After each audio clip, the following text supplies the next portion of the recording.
या देवी सर्वभूतेषु मां महागौरीरूपेण संस्थिता नमस्तस्यै नमस्तस्यै नमस्तस्यै नमो नमः। ओम दुम दुर्गाय नमः। 10 अक्टूबर 2024 गुरुवार के दिन शारदीय नवरात्रि का 8वां दिन है और नवरात्रि के 8वें दिन मां महागौरी की आराधना की जाती है। आश्विन मास की शुक्ल पक्ष की अष्टमी तिथि प्रारंभ हो रही है 10 अक्टूबर को दोपहर में 12:32 पर और समाप्त हो रही है 11 अक्टूबर को दोपहर में 12:07 पर। तो वैसे तो सूर्योदय कालीन अष्टमी हमें प्राप्त हो रही है शुक्रवार को यानी कि 11 अक्टूबर को, लेकिन नवरात्रि के 8वें दिन क्रम के अनुसार मां महागौरी की आराधना हम गुरुवार को करेंगे 10 अक्टूबर 2024 को। लेकिन हाँ, कन्या पूजन या फिर जो लोग दुर्गा अष्टमी का व्रत धारण करते हैं उन्हें 11 अक्टूबर को ही कन्या पूजन करना है। अष्टमी की कन्या पूजन अगर आप करते हैं तो 11 अक्टूबर को कन्या पूजन करेंगे और दुर्गा अष्टमी का व्रत करते हैं तो दुर्गा अष्टमी का व्रत आपको 11 अक्टूबर को ही धारण करना है। 10 अक्टूबर को सूर्योदय काल का समय आपको प्राप्त हो रहा है सुबह 6:25 पर और सूर्यास्त का समय होगा शाम को 5:56 पर। बात करें पूजा के शुभ मुहूर्त के बारे में तो देखिए, मां महागौरी की पूजा करने का सबसे शुभ मुहूर्त होगा ब्रह्म मुहूर्त का, जो कि 10 अक्टूबर को सुबह 4:45 से सुबह 5:35 तक रहेगा। इस समय में आप स्नान कर सकते हैं, पूजा आराधना कर सकते हैं, मंत्रों का जप कर सकते हैं। ये समय सर्वाधिक श्रेष्ठ है। दूसरा शुभ मुहूर्त आपको प्राप्त हो रहा है अभिजीत मुहूर्त का, जो कि 11:50 पर सुबह प्रारंभ होगा और 12:37 तक दोपहर में रहेगा। तो इस समय में भी आप पूजा आराधना कर सकते हैं। मतलब विशेष पूजा के लिए ये दोनों मुहूर्त अत्यंत ही श्रेष्ठ हैं। और अब जानते हैं कि मां महागौरी की पूजा नवरात्रि की अष्टमी तिथि पर आपको किस प्रकार से करना चाहिए और मां महागौरी की पूजा का महत्व क्या होता है। मां महागौरी की पूजा से समस्त प्रकार के पाप कर्म समाप्त हो जाते हैं। शास्त्रों में ऐसा कहा गया है कि अगर अष्टमी तिथि के दिन मां महागौरी की पूजा आराधना हम करते हैं तो उससे हमारे सभी प्रकार के जाने अनजाने में किए गए पाप कर्म समाप्त हो जाते हैं और हर प्रकार की कामना मां महागौरी की पूजा से पूर्ण हो जाती है। सुख समृद्धि की कामना हो, सौभाग्य की कामना हो, विवाह की मनोकामना हो, संतान की मनोकामना हो या मतलब कोई भी भौतिक कामना आपकी हो, मां महागौरी उसे पूर्ण करती हैं। ऐसा कहा जाता है कि मां महागौरी की पूजा से धर्म, अर्थ, काम और मोक्ष चारों पदार्थों की प्राप्ति हो जाती है। इसलिए नवरात्रि में अष्टमी तिथि विशेष रूप से बहुत महत्वपूर्ण होती है। तो आज के दिन किस प्रकार से मां महागौरी की पूजा आराधना करनी चाहिए, किन मंत्रों का जप करना चाहिए, कौन सी वस्तुएं मां को अर्पित करें जिससे कि सौभाग्य का वरदान हमें प्राप्त हो, विवाह की मनोकामना हो आपकी या फिर संतान की कामना हो, धन प्राप्ति की कामना हो या फिर जीवन में सफलता की कामना हो, इसके लिए मां महागौरी की पूजा किस प्रकार से करें और कौन सा उपाय करें, संपूर्ण जानकारी आपको आज की वीडियो में मैं शेयर करने वाली हूँ। संपूर्ण पूजा विधि शेयर करने वाली हूँ, इसलिए वीडियो बहुत महत्वपूर्ण है, पूरा जरूर देखिए। और हाँ, अगर आपको आज की वीडियो अच्छी लगे तो इसे लाइक भी जरूर कीजिए, क्योंकि देखिए आपके लाइक्स, आपके कमेंट्स मेरे लिए बहुत महत्वपूर्ण होते हैं। ये एकमात्र जरिया है जिनसे मुझे पता चलता है कि आपको ये वीडियो अच्छी लगती है और आपके लिए ये वीडियो उपयोगी है। तो अगर वीडियो अच्छी लगे तो लाइक तो ज़रूर ही किया कीजिए।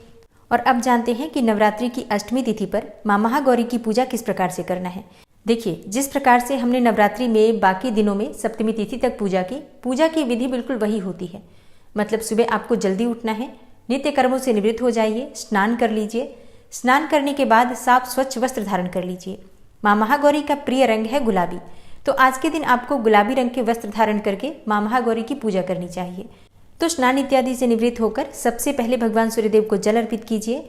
इसके बाद अपने घर के मंदिर में आ जाइए जहां पर आपने मां दुर्गा की चौकी स्थापित की है। अब आपको सबसे पहले सभी देवी देवताओं को अपने दोनों हाथ जोड़कर प्रणाम करना है। फिर मां के समक्ष शुद्ध आसन डालकर बैठ जाइए। अब थोड़ा सा गंगा जल या फिर शुद्ध जल लेकर अपने ऊपर छींटे दीजिए। अपने आसपास जो पूजा की सामग्री है सब पर जल के छींटे देकर शुद्धिकरण कर लीजिए। इसके बाद अपने आसन के पास थोड़ा सा जल डालकर और अपनी आंखों पर अपनी 2 उंगलियों से अपने मस्तक पर अपनी आंखों पर तिलक कीजिए। 2 बार जल उठाकर अपने मस्तक पर लगा लीजिए, नेत्रों पर लगा लीजिए।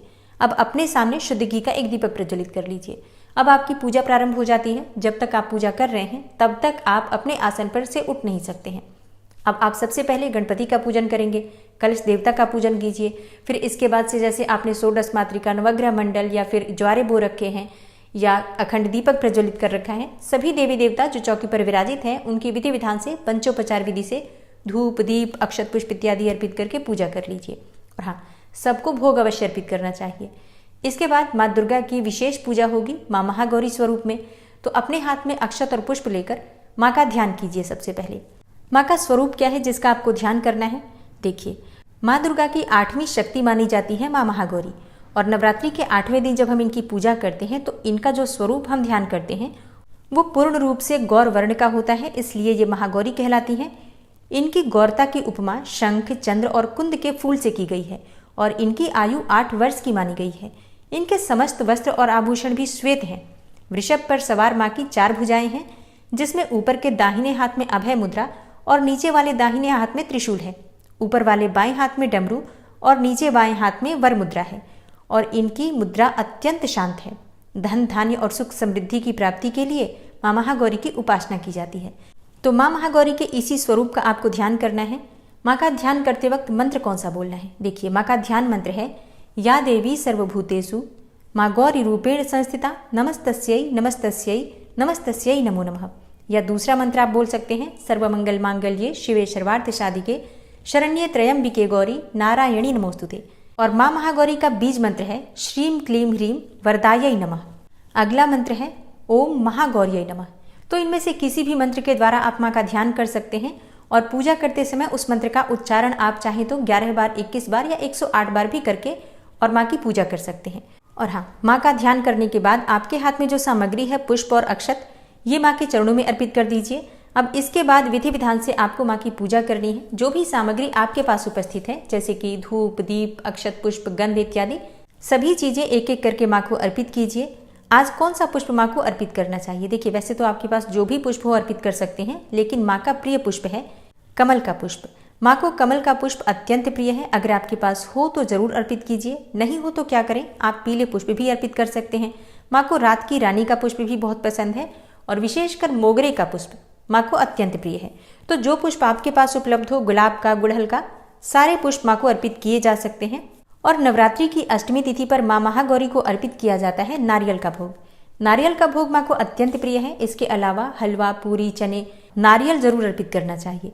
तो विधि विधान से माँ महागौरी की पूजा कीजिए, मंत्रों का जप कीजिए। इसके बाद जो भी आप मंत्र जप करते हैं, जैसे कि प्रतिदिन अगर आप चालीसा पाठ कर रहे हैं, दुर्गा सप्तशती का पाठ कर रहे हैं, नवार्ण मंत्र का जप करते हैं या कोई भी पाठ, कोई भी मंत्र आप प्रतिदिन जो जप रहे हैं उसे जप करके और अपनी पूजा को पूर्ण करके आरती कर सकते हैं। अब बात करें माँ महागौरी की विशेष पूजा विधि के बारे में, तो देखिए, माँ महागौरी को सौभाग्य का प्रतीक माना जाता है। इसलिए माँ महागौरी को सौभाग्य की सामग्री जो होती है, सुहाग की सामग्री जरूर अर्पित करनी चाहिए। अपनी इच्छा के अनुसार आप चाहें तो 16 श्रृंगार की सामग्री अर्पित कर सकते हैं या फिर सिंदूर, बिंदी, चूड़ियां, ये सब चीजें जैसे कि 5 सुहाग की सामग्री भी आप अर्पित कर सकते हैं, जो भी आपके पास उपलब्ध हो। अब जैसे कई भक्तों के प्रश्न होंगे कि हमने पहले ही दिन नवरात्रि में सुहाग की सामग्री माँ को अर्पित कर दी थी, तो क्या हम अष्टमी तिथि पर भी अर्पित करें? ये जरूरी है। देखिए, नवरात्रि में अगर आपने पहले दिन सुहाग की सामग्री अर्पित कर दी है तो अगर आप बहुत कुछ आज नहीं कर पाते हैं अष्टमी तिथि पर, तो कम से कम सिंदूर, बिंदी, चूड़ियां, 2-4 सामग्री अवश्य अर्पित कर दीजिए। और कुछ नहीं कर पाते हैं तो सिंदूर तो अवश्य अर्पित कीजिए। और वो सिंदूर आप स्वयं प्रयोग कर सकते हैं, चाहे तो किसी को दान में भी उसमें से थोड़ा बहुत दे सकते हैं। पूरा चढ़ाकर पूरा दान नहीं करना है, इस बात का ध्यान रखिए। सिंदूर हम माँ को जब भी चढ़ाते हैं अपने लिए पहले रखते हैं, फिर उसमें से किसी भी सुहागिन महिला को थोड़ा सा दे सकते हैं। या फिर सिंदूर की 2 डिब्बी चढ़ा सकते हैं, एक किसी को दान कर सकते हैं, एक आप स्वयं प्रयोग कर सकते हैं। मतलब अपने लिए भी चढ़ाइए, फिर दान के लिए भी आपको जरूर निकालना चाहिए। और नवरात्रि की अष्टमी तिथि पर माँ दुर्गा को लाल चुन्नी अवश्य अर्पित करनी चाहिए। आप चाहे तो साड़ी या फिर अपने लिए सूट चढ़ाकर भी माँ को फिर बाद में स्वयं प्रयोग कर सकते हैं, या फिर लाल चुन्नी जो मिलती है माता वाली, आप वो भी चढ़ा सकते हैं, लेकिन जरूर चढ़ाइए। अगर आपने प्रतिपदा तिथि पर चढ़ाया था तब भी आज आपको चढ़ा देना चाहिए, क्योंकि आज माँ महागौरी की पूजा से जो फल आपको प्राप्त होगा वो पूरी नवरात्रि में नहीं मिलता है। इसलिए अंतिम दिन अष्टमी और नवमी बहुत महत्वपूर्ण है। जैसे कि नवरात्रि में अष्टमी तिथि पर माँ महागौरी की पूजा करने से विवाह के जो योग हैं बहुत जल्दी बन जाते हैं।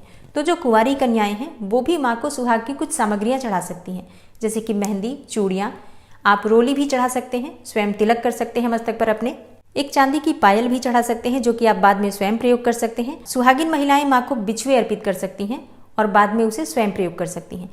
इससे सौभाग्य बढ़ता है, पति पत्नी के रिश्ते मधुर होते हैं, पति की आयु लंबी होती है, पति को उसके कार्यों में, उसके जीवन में सफलता मिलती है, क्योंकि हमें माँ का आशीर्वाद मिल जाता है। नवरात्रि की अष्टमी तिथि पर माँ दुर्गा के मंदिर में जाकर विधि विधान से उनकी पूजा करें। तो दोस्तों, ये है आज की वीडियो। उम्मीद करती हूँ आपके लिए उपयोगी होगी।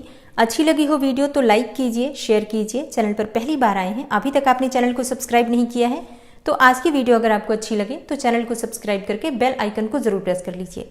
इससे यह होगा कि इस चैनल पर जो भी नई वीडियो अपलोड होंगी उनकी नोटिफिकेशन आपको सही समय पर प्राप्त होगी। मिलती हूँ मैं आपसे अगली वीडियो में, तब तक के लिए नमस्कार।